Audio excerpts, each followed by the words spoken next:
Watercolor beginners, this one is for you. My upcoming series that's going to be at least 6 videos is for you. There's so much to juggle in watercolor. I get why you get overwhelmed and maybe want to quit, but please don't quit. Stick with it at least for a year. Have fun. And a good place to start is going to be my new SAVOUR acronym that I'm developing to simplify watercolor for you guys, so you only focus on the most important things.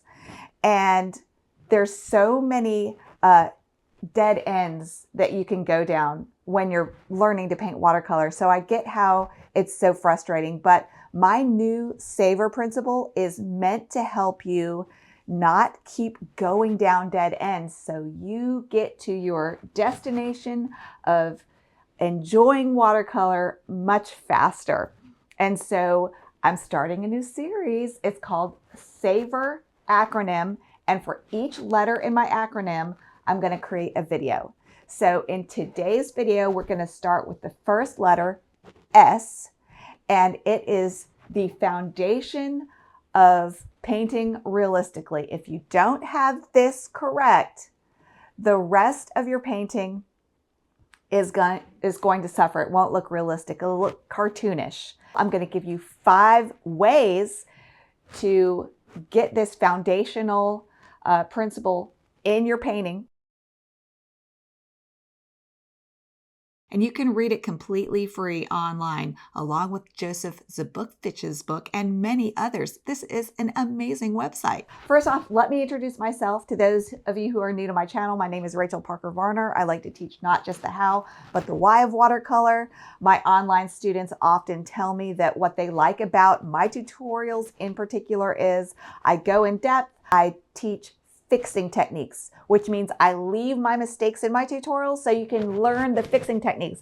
Also, at the end of this video, I will tell you about those paid options, some watercolor adventures like my Alaska cruise. So before we get into this foundational thing that every painting must have to look realistic, let's talk about this SAVOUR acronym and why I chose the word savor. Maybe even before you put brush to paper, you've got to get in the right mindset, which is to savor the process. Do not paint to frame your painting in your first year of watercolor painting, probably not even your second and third. And then as you develop as an artist, only then should you make maybe every 1 in 5 paintings something that you want to frame. Otherwise, you want to be experimenting, playing, not having pressure, not judging your work. And like the famous art critic Jerry Salt says, he says, artist, you know that it's in your mistakes that your style emerges. Your style emerges from your mistakes. So do not be afraid of mistakes. Like Nelson Mandela says, I never lose. I'm either learning or winning. But without further ado, let's get into the first letter of the acronym, which is S. S is for sketch. Without an accurate sketch, an underlying drawing, which you can think of as the underpinning of your whole painting, is like the foundation of a house. You're not going to have a realistic result. So I want to give you my top 5 tips for how to become a better drawer, how to get your drawing accurate, and some tools you can use to do that. So here are my top 5 tips for getting an accurate drawing, an accurate sketch. Here we go. The first recommendation I have is to read the book by Drawing on the Right Side of the Brain. And I will link, by the way, this book and other resources that I talk about in this video. I will link that in the comments below. And I do have affiliate links. They won't cost you extra, but they will give me back a little bit of money. It's like tipping me by using my affiliate links. So I appreciate it when you do that. And for a complete list of all of my favorite supplies, you can go to rachelstudio.com/supply list. And let me catch you up to the footage I'm showing you.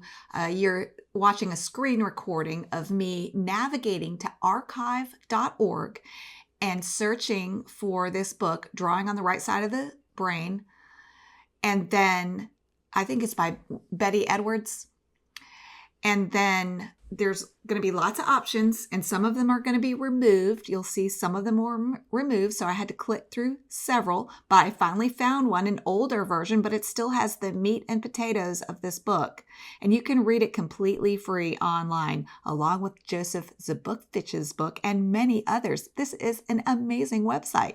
And now what you see me doing, if you have a Google account, is I'm going to My Drive, selecting New Google Document, and pasting the web page of the book so that I can easily navigate back to it by just going back to this Google Doc that has a clickable link. So that's how I save my links in a Google Doc. My second suggestion for the sketch part of the painting is to use a tracing app or artificial intelligence or Sketchbook Pro to create your tracing.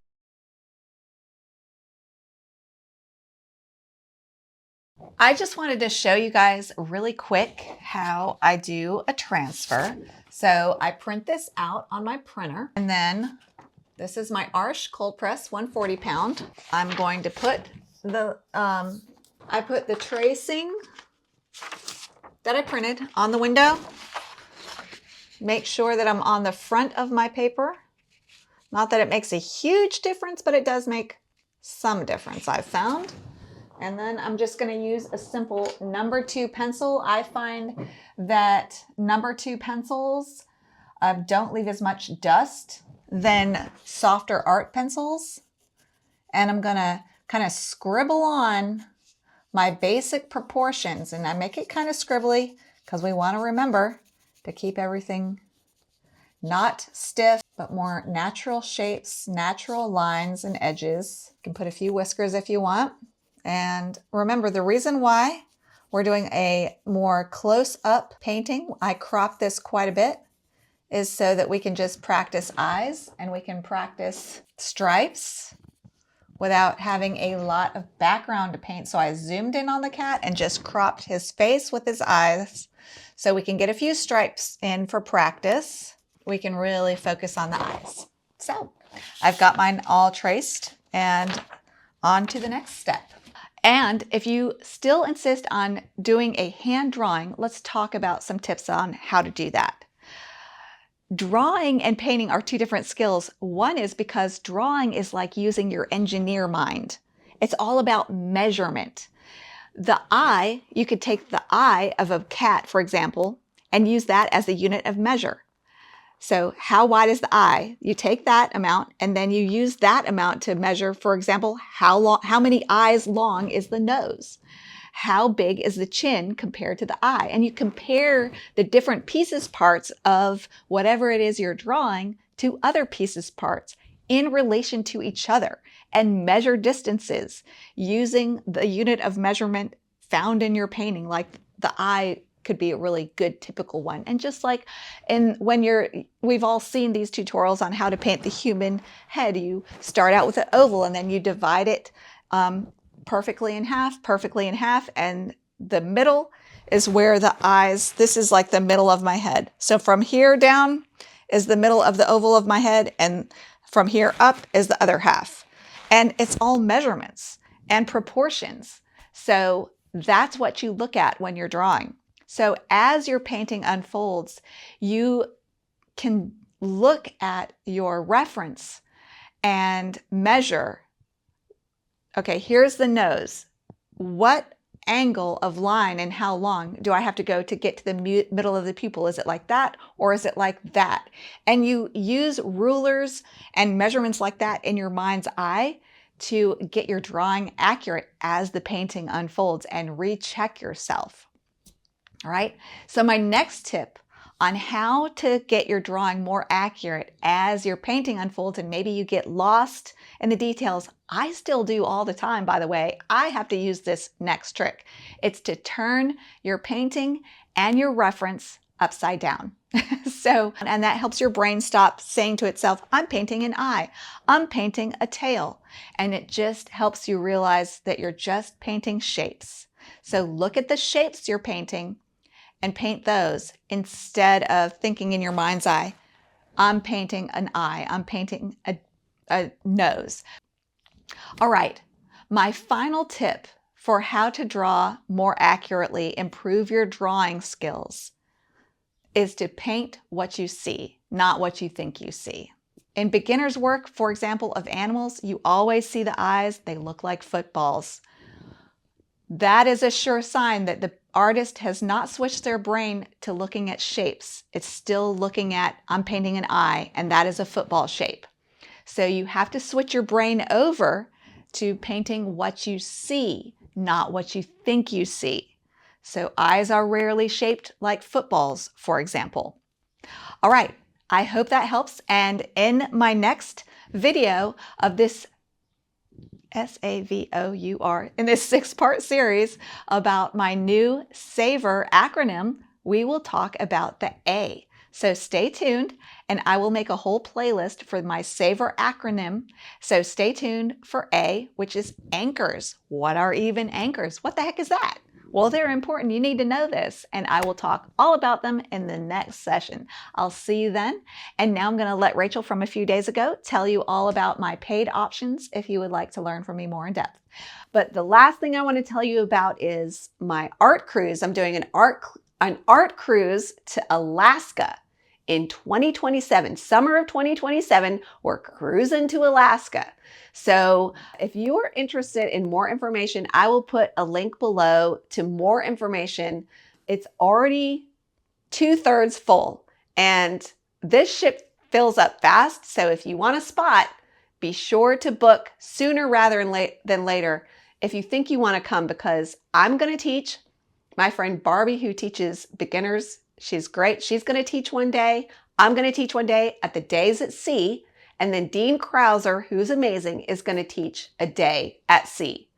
And then the rest of the time, you're free to go do the excursions in Alaska and enjoy the amazing food, and enjoy this amazing ship. Celebrity Edge is a newer ship, and it's beautiful. It gets great reviews.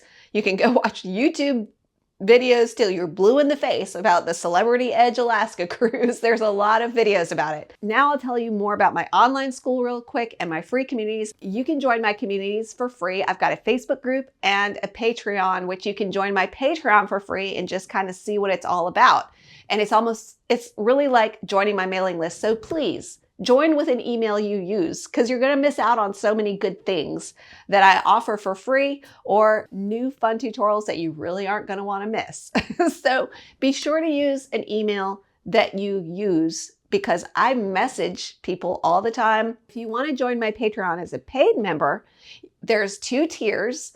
There's the $14 tier, which gets you access to over 200 tutorials instantly. So you instantly get access to 200 plus tutorials. It's a library of all my work from the last 5 or 6 years, almost all of it. And then my $20 tier is where you want to do the Zoom with me, or you want to access my really high level paintings that have gone on to win national and international awards, high level commissions, my more advanced painting that I wish more artists would post in their online schools, but they don't. So I do. I share everything in the $20 tier. So if you join for a year, you pay for 10 months and you get 2 months free for a total of 12 months. And you can email me your paintings for a more in-depth critique. In fact, I just published a critique last week of a tiger painting. It's not about the tiger though. It's about the foundations of how to paint anything. You'll learn so much, I promise. If you join for a year, I will do an in-depth critique of your piece. And if you give me permission, I'll share it with the world so we can all learn together. And I feel like I'm learning as I critique, especially that last one I did of the tiger. So don't miss that. Okay, so I think that's enough. If you're still here, leave me a comment and be like, I'm still here. I'll be impressed. So thank you for those of you who watch all my videos and then go binge my content, because that tells the algorithm you love me, and that puts my YouTube channel in front of more eyes. All right, thank you so much for joining me for this video. Be sure to subscribe, be sure to like this video, and leave me a comment. I love to hear from you. Join my Facebook group, join my Patreon for free. Come join the watercolor adventures of my life. It's a lot of fun, never a dull moment for sure. So leave comments about what you're interested in learning. To say, okay, I'm kind of like, I need to focus. All right, so by the way, this is Rachel from a couple weeks after I recorded this video, so that's why the outfit changed. And anyway, you want to see some cute outfits, right? So cute outfit break, All right, here we go. And until next time, go watercolor your world. Bye, everybody.